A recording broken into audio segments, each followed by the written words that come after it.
All right, welcome to the Rocktown Pod. Guest Bo here with us, founder of Kommu, the Airbnb within your private network of trusted contacts. Bo, we talked a few weeks ago. I'm still curious, but I have some questions. First, did I get the elevator pitch right? Yeah, well, all the way up, actually, with and through, all the way up to a public network as well. So we show you how you're connected to each other. Basically, fee-free Airbnb with connection. Okay, amazing, cool. So you've built an app and you have 2,500 customers and 900 monthly active users. Can you explain that for me? Is that like what, like hyper travelers? So like Airbnb, right? Like I use it like 3 times a year. So how are you getting monthlies?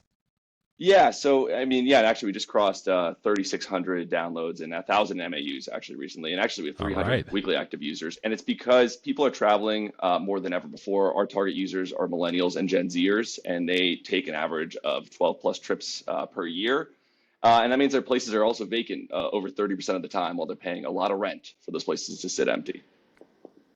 Okay, fascinating. Yeah, So you started raising in June of 2022 with a yeah. rolling close.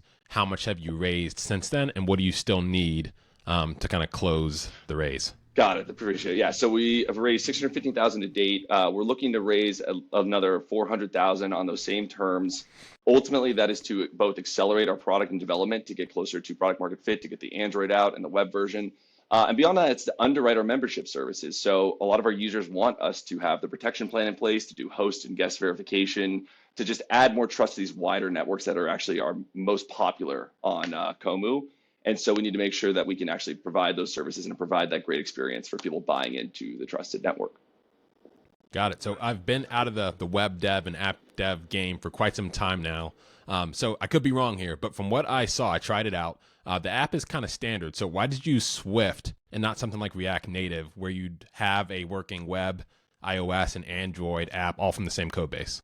Yeah, ultimately, it was just like where we had experience and knew we can get basically a pretty solid, faster version of the app out into the App Store before our competitors. And so there was that Kotlin multi-layer that had come out at the same time, and we were convinced it would be very easy to then build a front end for the Android version of the app, and then ultimately actually just figure out the web as we were going. Pros and cons to each. In retrospect, it might have been better to build in React, but so far, I think the app is faster than it would have been for iOS users if we had built it in React.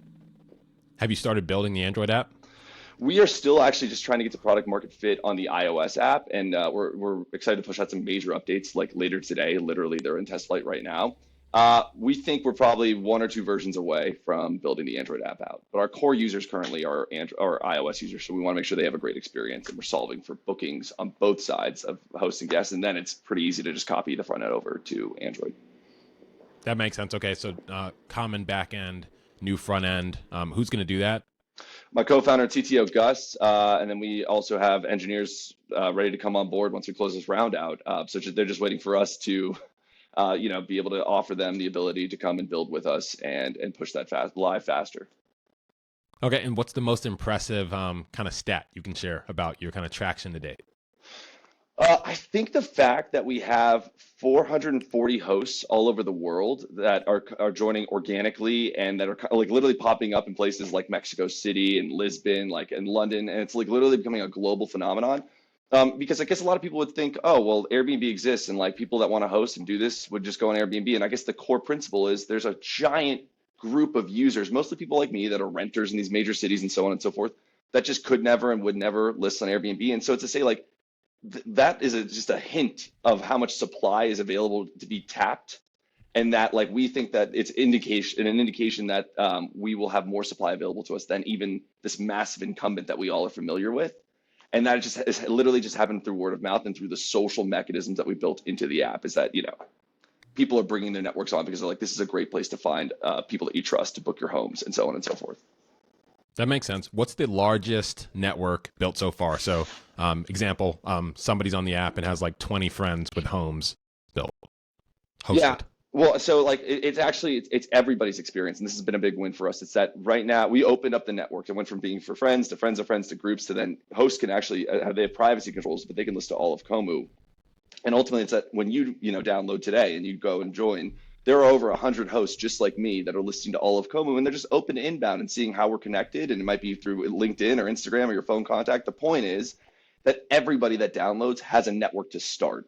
and it's just fee-free social proof to Airbnb. Then there are sub networks where, like I would say, our Women in Travel network, our LGBTQ plus networks are very large and very active. And then there are people that just use Kommu with their like 15 closest friends, or just their friends and their friends of friends. It's all bespoke to what your experience is and what you want it to be as both a guest and a host.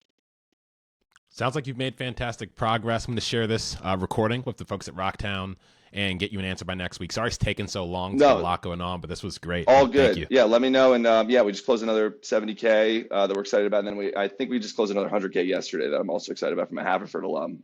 So hoping this all comes through. But we're like, I'm out fundraising and hustling right now. So it's been a wild ride.